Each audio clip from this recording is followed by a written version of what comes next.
এদিকে রাজশাহীর যে ১৪টি পৌরসভা রয়েছে তার মধ্যে ১৩টিতেই নেই নির্ধারিত ভাগাড় বা ডাম্পিং স্টেশন।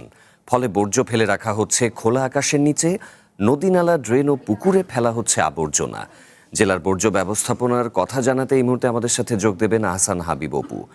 অপু, পরিবেশগত যে ছাড়পত্র সেটা নিয়ে রাজশাহীতে আসলে কতগুলো ডাম্পিং স্টেশন চলছে, এখানে দূষণ রোধে কোনো পরিকল্পনা নেওয়া হচ্ছে কি? প্রশাসনের আসলে কি বক্তব্য এ বিষয়ে?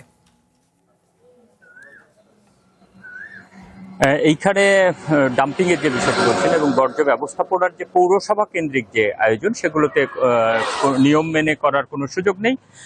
কারণ হচ্ছে রাজশাহীর যে ১৪টি পৌরসভার কোনোটিতেই আসলে পরিচ্ছন্নতা বিভাগের মাধ্যমে পরিষ্কার পরিচ্ছন্ন রাখার সুযোগ নেই। আমি যেখানে দাঁড়িয়ে আছি এটি হচ্ছে নওহাটা পৌরসভা, রাজশাহীর পবা উপজেলার নওহাটা পৌরসভা। এইখানেও ঠিক একই অবস্থা যে এইখানে যদি কোরবানির ঈদের কথাই বলি, কোরবানির ঈদের পর মূলত পুরোটাই নির্ভর করেছে সাধারণ মানুষের ইচ্ছার উপরে। সাধারণ মানুষ নিজেদের মতো করে বর্জ্যগুলো রেখেছে তাদের মতো করে।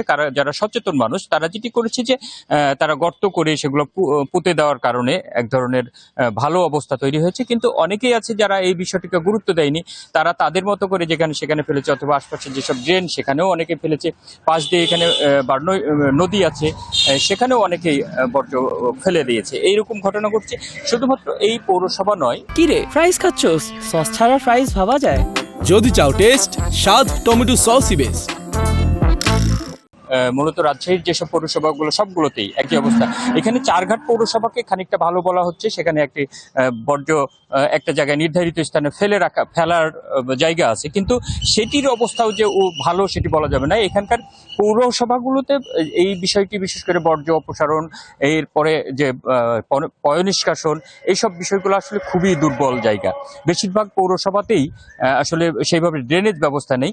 কিছু কিছু জায়গায় ড্রেনেজ তৈরি করা হয়েছে কিন্তু সেগুলো পরিষ্কার করা হয়নি, বছরের পর বছর পরিষ্কার করা হয় না। এছাড়া কুরবানি ঈদে যে বর্জ্য ব্যবস্থাপনার যে বিষয়টি, সিটি কর্পোরেশন বা অন্য জায়গায় যেভাবে পরিকল্পিতভাবে করা হয় সেগুলো করার কোনো সুযোগ নেই। এখানে মূলত খুবই কম সংখ্যক কর্মী নিয়ে, কম সংখ্যক পরিচ্ছন্নতা কর্মী নিয়ে এই কার্যক্রমগুলো চলে।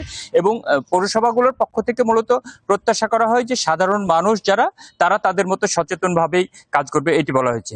তবে ১৫০ বছরের প্রাচীন হলেও আজও আধুনিক বর্জ্য ব্যবস্থাপনা গড়ে ওঠেনি বগুড়া পৌরসভায়। মানুষের বাসাবাড়ির বর্জ্য ফেলা হচ্ছে লোকালয়েই। সেখানকার খবর জানাতে যোগ দেবেন রাকিব জুয়েল।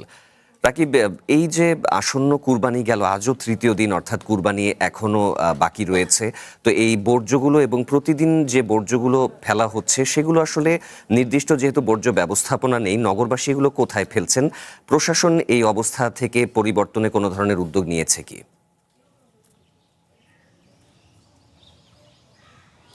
শাফাত, আপনি জানেন যে ১৫০ বছরের পুরনো যে একটি দেশের সর্ববৃহৎ এলাকা জুড়ে যে পৌরসভা, এই প্রথম শ্রেণীর যে পৌরসভা বগুড়া পৌরসভা, সেটি কিন্তু গেল প্রায় ১ মাসের কাছাকাছি সময় হবে সিটি কর্পোরেশনে উন্নীত হয়েছে। এখন এই বগুড়া সিটি কর্পোরেশনের ১১ নম্বর ওয়ার্ডে আমি আছি। আমি যদি একটু আপনাকে দেখানোর চেষ্টা করি, যেখানটায় দাঁড়িয়ে রয়েছি এটি ঠিক ৩ রাস্তার মোড়। ৩টি সড়ক এইখানটায় এসে মিলিত হয়েছে এবং যার এক পাশে রয়েছে এই বাংলাদেশ ব্যাংকের যে কর্মকর্তা কর্মচারীদের যে আবাসিক এলাকা, এবং অন্য পাশে কিন্তু সরকারি একটি আবাসিক এলাকা বা স্টাফ কোয়ার্টার বলা হয়।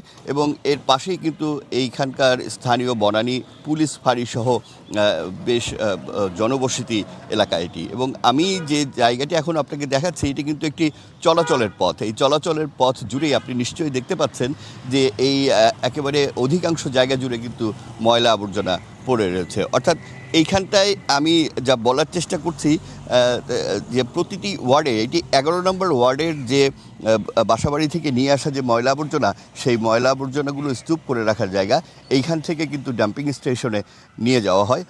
সেই নিয়ে যাওয়াটার ক্ষেত্রেও কিন্তু বিলম্ব দেখা যায়, ৭ দিন, ৮ দিন, ১০ দিন হয়ে যায় কখনো কখনো।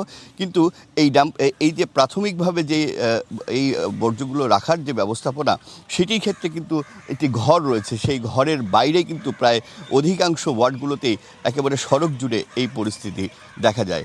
এই অবস্থা চলছে দীর্ঘদিন ধরে। নতুন যে সিটি কর্পোরেশন হয়েছে সেই সিটি কর্পোরেশনের প্রশাসক জানিয়েছেন অতি শীঘ্রই একটি মাস্টার প্ল্যানের মাধ্যমে এই পরিস্থিতি থেকে নগরবাসীকে মুক্তি দেওয়া হবে। এই ছিল আমার কাছে বগুড়ার সিটি কর্পোরেশন থেকে বর্জ্য ব্যবস্থাপনার খবরাখবর।